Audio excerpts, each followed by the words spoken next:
بسم اللہ الرحمن الرحیم، السلام علیکم۔ 9ویں جماعت کی اردو اور اسلامیات پنجاب بورڈ کے نوٹس PDF میں خریدنے کے لیے رابطہ کریں۔ واٹس ایپ اور موبائل نمبر 0321 2280 942۔ انشاءاللہ آج کی ویڈیو میں آپ کے سامنے 9ویں جماعت کی اردو کی نئی کتاب جو کہ Punjab curriculum and text book board نے حال ہی میں شائع کی ہے اور اس سال سے پنجاب کے اسکولوں میں پڑھائی جا رہی ہے، اس کے 19ویں سبق یعنی غزل کاش طوفاں میں سفینے کو اتارا ہوتا کے اشعار کی تشریح، مفہوم، مشکل الفاظ کے معنی اور متعلقہ یا مماثل شعر کے ساتھ پیش کروں گا۔ اگرچہ میں اس سلسلے میں پہلے بھی ویڈیو بنا چکا ہوں لیکن اس ویڈیو میں مفہوم شامل نہیں تھا، تو مجھے میسیجز آ رہے تھے، کمنٹس آ رہے تھے کہ سر آپ مفاہیم کے ساتھ غزل کی تشریح کریں، تو اس لیے یہ ویڈیو میں دوبارہ بنا رہا ہوں۔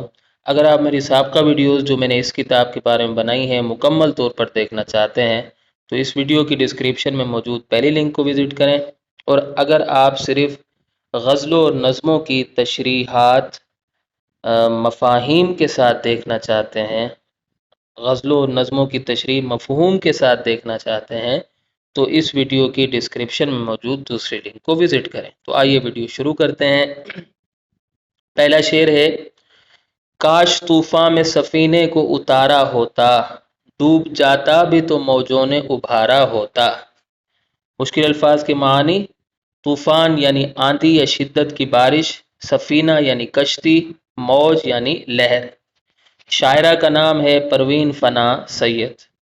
مفہوم، کاش کشتی کو طوفان کی نظر کر دیا جاتا، اگر کشتی طوفان کی زد میں آ کر ڈوبنے لگتی تو پانی کی لہریں اسے سہارا دے دیتی، یعنی خطرہ مول لینے پر کامیابی کی امید رہتی ہے۔ تشریح، اس شعر میں شاعرہ کہتی ہیں کہ زندگی میں مصیبتیں اور تکلیفیں آتی رہتی ہیں، انسان کو چاہیے کہ وہ ان تکلیفوں سے نہ گھبرائے بلکہ ڈٹ کر ان کا مقابلہ کرے، مصیبتوں کے طوفان میں زندگی کی کشتی کو دوڑائے رکھے، اس سے ڈر کر نہ بھاگے۔ جب اس کی زندگی کی کشتی غموں کے طوفان میں ڈوبنے لگے گی تو لہروں کی غیبی مدد اسے بچا لے گی۔ طوفان سے ڈرا رہے گا تو منزل مقصود تک نہیں پہنچ سکے گا۔ انسان مصیبتوں اور غموں کی بھٹی میں پک کر کامل انسان بن جاتا ہے۔ گویا مصیبتیں انسان کو نکھارنے کے لیے آتی ہیں۔ مجروح سلطان پوری کہتے ہیں، بچا لیا مجھے طوفان کی موج نے ورنہ کنارے والے سفینہ میرا ڈبو دے دے۔ دوسرا شعر ہے، ہم تو ساحل کا تصور بھی مٹا سکتے تھے، لب ساحل سے جو ہلکا سا اشارہ ہوتا۔ ساحل یعنی دریا یا سمندر کا کنارہ، تصور یعنی خیال۔ مفہوم، اگر ہمیں ساحل پر نہ آنے کا اشارہ ہی کر دیا جاتا تو ہم وہاں آنا گوارا ہی نہ کرتے۔ تشریح، اس شعر میں شاعرہ کہتی ہیں کہ ہم جیسے لوگ ساحل کے آرزو مند نہیں ہوتے، ہم ڈوب جانا پسند کر لیتے ہیں لیکن کسی کا سہارا نہیں لیتے۔ ہم اتنے خوددار ہیں کہ اگر ساحل پر کھڑا کوئی شخص ہمیں ساحل پر نہ آنے کا اشارہ بھی کر دیتا تو ہم وہاں کبھی نہ آتے۔ ہماری غیرت اس بات کی اجازت نہیں دیتی کہ ہم دوسروں کے سہارے جئیں، ہم دوسروں پر بوجھ بننا پسند نہیں کرتے۔ ہم جیسے لوگ اپنی جنگ خود لڑتے ہیں، ہمیں دوسروں کے طعنے اچھے نہیں لگتے، ہم اپنی زندگی اپنی مرضی کے مطابق گزارتے ہیں۔ عبداللہ جاوید کا شعر ہے، پروردہ طوفاں ہو کر ہم طوفاں سے کنارہ کیا کرتے، ساحل کی تمنا کیوں کرتے، کشتی کا سہارا کیا کرتے۔ تیسرا شعر ہے، تم ہی واقف نہ تھے آداب جفا سے ورنہ ہم نے ہر ظلم کو ہنس ہنس کے سہارا ہوتا۔ آداب جفا یعنی ظلم و ستم کا طریقہ۔ مفہوم، اے محبوب تمہیں جفا کے طریقے آتے ہی نہیں تھے ورنہ ہم تو تمہارا ہر ظلم مسکرا کر برداشت کر لیتے۔ تشریح، اس شعر میں شاعرہ کہتی ہیں کہ اے میرے محبوب تمہیں جفا کا طریقہ ہی معلوم نہیں تھا، تم نہیں جانتے تھے کہ محبت کرنے والے کو کس طرح ستایا جاتا ہے، تمہیں کیا پتہ کہ محبت کرنے والوں کا حوصلہ کتنا بلند ہوتا ہے۔ اگر تمہیں یہ سب معلوم ہوتا تو ہم نے تمہارا ہر ظلم اور ہر ستم بخوشی برداشت کر لیا ہوتا۔ ہماری منزل مقصود عشق و محبت ہے۔ ہمیں محبوب کے ظلم و ستم سے کوئی فرق نہیں پڑتا، بلکہ ہمیں تو اسی میں سکون و قرار ملتا ہے۔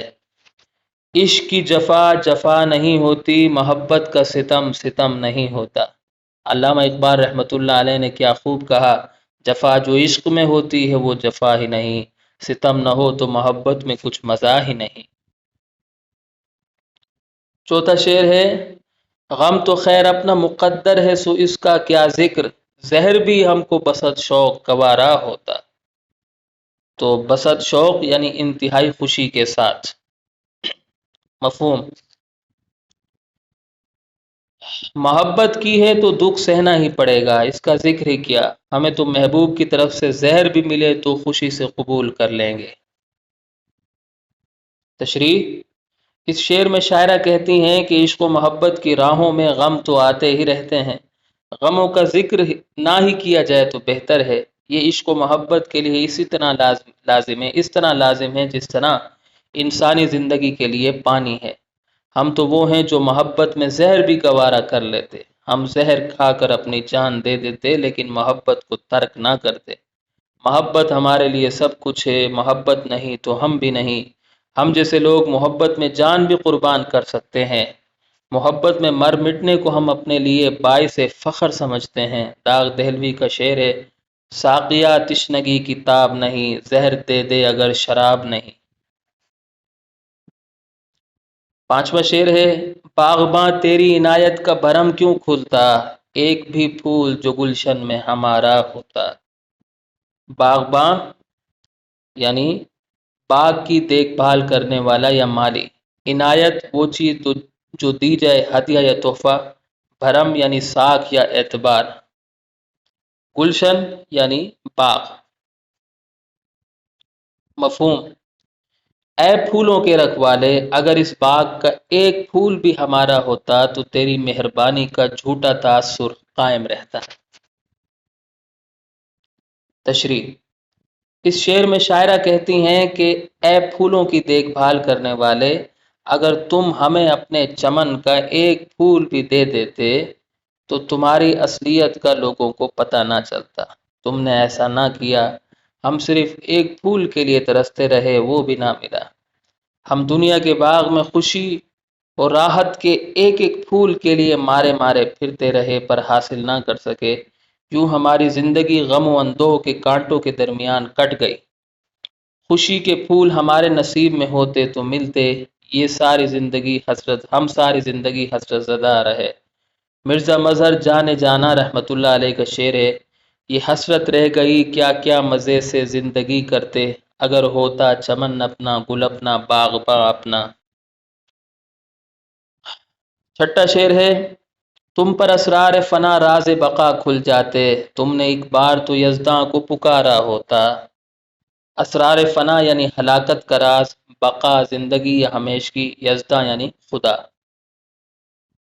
مفہوم، اگر تم اللہ تعالیٰ کو پکارتے تو فنا ہو جانے اور باقی رہنے کی حقیقت سے واقف ہو جاتے۔